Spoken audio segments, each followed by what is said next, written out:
Bienvenidos a la sesión número 2 del curso de Lógica Clásica y Simbólica. En la sesión número 1 abordamos el tema del concepto. Ahora vamos a hablar del tema del juicio. Decíamos con anterioridad que la estructura del razonamiento siempre está compuesto de concepto, juicio y raciocinio. Bueno, vamos a abordar en este momento lo que es el juicio. ¿Qué es un juicio? El juicio es una verdad atribuida a un objeto afirmando o negando un modo de ser, una cualidad o una acción. O bien el juicio es una operación mental por la cual se afirma o se niega una idea con respecto a otra. Ahora bien, ¿cómo está compuesto los juicios o el juicio?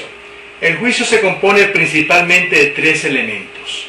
El primero es el sujeto, el segundo el verbo y el tercero el predicado.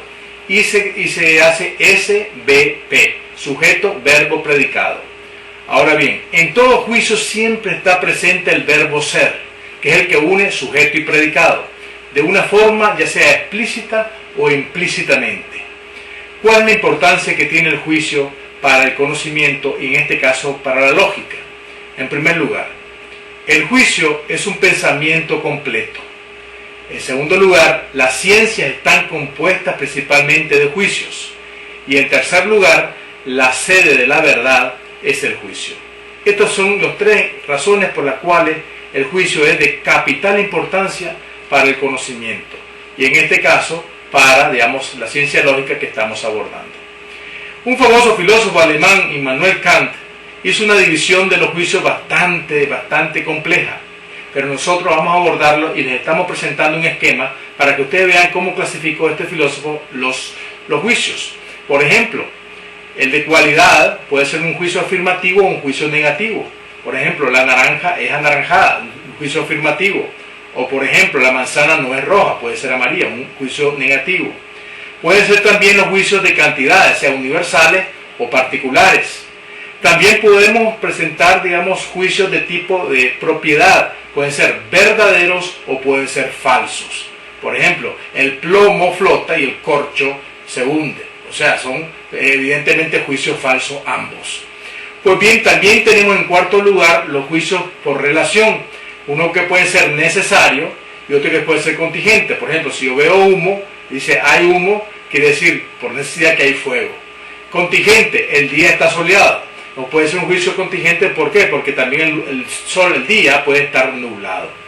Y hay también, además, otros tipos de juicios que son de comprensión, analítico, sintético, de fundamentación, de priorizar, de posteriorizar, de unidad, simple, compuesto, de composición, copulativa, condicional, disyuntiva.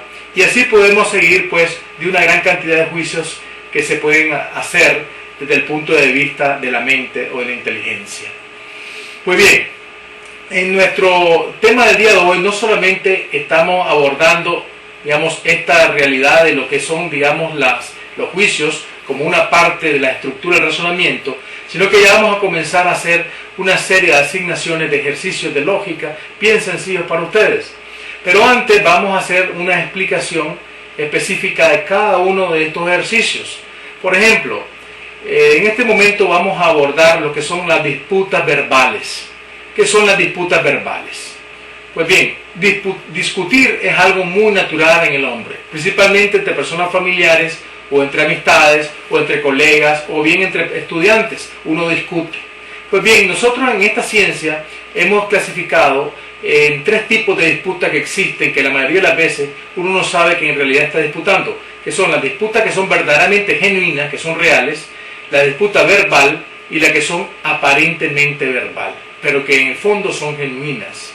O sea, este tipo de tres disputas vamos a tener que en los ejercicios definir, o mejor dicho, determinar qué tipo de disputa se está haciendo en cada uno de los ejercicios.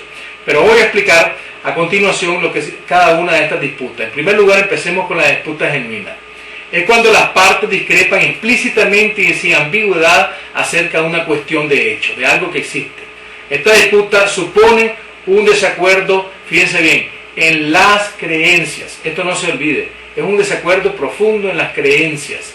Hay un desacuerdo entre las partes. hemos puesto de ejemplo a Pedro y Juan. Pedro y Juan van a discutir sobre un tema determinado. En el fondo ellos no están de acuerdo. Entonces vamos a descubrir si en realidad están de acuerdo o no están de acuerdo, o es simplemente aparentemente verbal. Veamos pues a continuación un ejemplo, una disputa genuina. Dice Pedro: Luis finalmente vendió su viejo carro Fiat y se compró un automóvil nuevo. Ahora tiene un Toyota. Viene Juan y le dice: no, Luis no se compró un automóvil nuevo. El automóvil que conduce es el nuevo Toyota de su primo Alejandro. Evidentemente aquí hay una disputa genuina, porque definitivamente Pedro cree, fíjense bien, en que está usando un nuevo carro, y en cambio Juan sabe que ese carro no es de Juan, sino de su primo Alejandro. Entonces aquí hay una disputa por las creencias, es totalmente genuina. Vamos a continuación a abordar las disputas verbales. ¿Qué son las disputas verbales? Como dice la palabra, verbos, son puras palabras. La gente está discutiendo, ¿verdad? Pero en el fondo, ¿qué es lo que sucede? Lo siguiente: aparentando ser genuina es verbal. La presencia de un término ambiguo, es decir, con dos sentidos o más, en las formulaciones que dan las contrincantes de sus creencias ocultas, en el hecho de que no existe un desacuerdo real entre ellos. ¿Ya? O sea, oculta que en el fondo no están de desacuerdo. Esta disputa se resuelve reconociendo el término ambiguo y definiendo lo que significa en los distintos contextos de cada uno de los disputantes o los que discrepan. Vamos a poner, por supuesto, un ejemplo que esclarece bien dónde hay una ambigüedad, y para que entendamos que en el fondo hay un acuerdo entre los dos, pero se está discutiendo con un término distinto, ¿verdad? Sentidos. Dice Pedro: Elena vive bastante lejos de la universidad.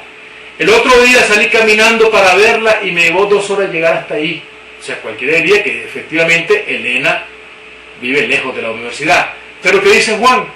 Juan dice: no, Elena no vive tan lejos de la universidad.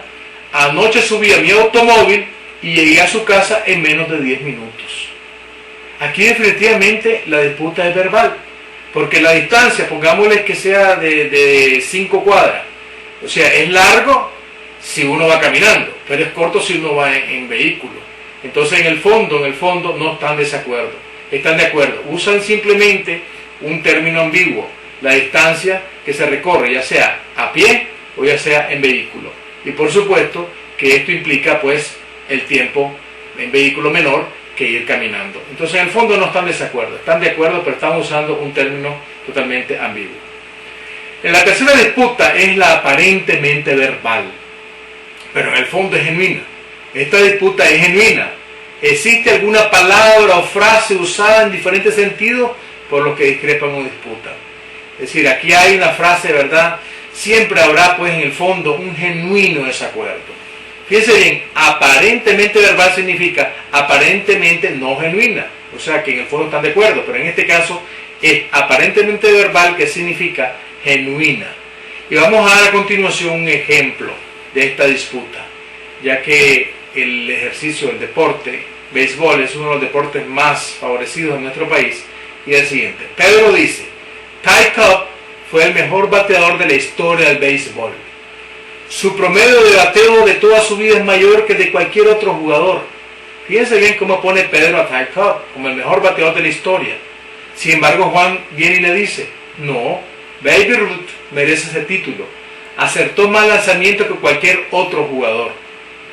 Como pueden ustedes ver, aquí hay una disputa genuina en el fondo, aparentemente verbal, pero en el fondo tanto Pedro como Juan están totalmente de desacuerdo.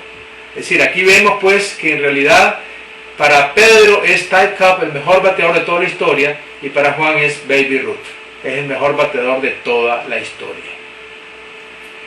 Pues bien, hasta aquí pues vamos a finalizar esta sesión, y en la próxima sesión vamos a asignar antes de terminar, vamos a hacer las asignaciones. Estas asignaciones para el tema de esta son las siguientes.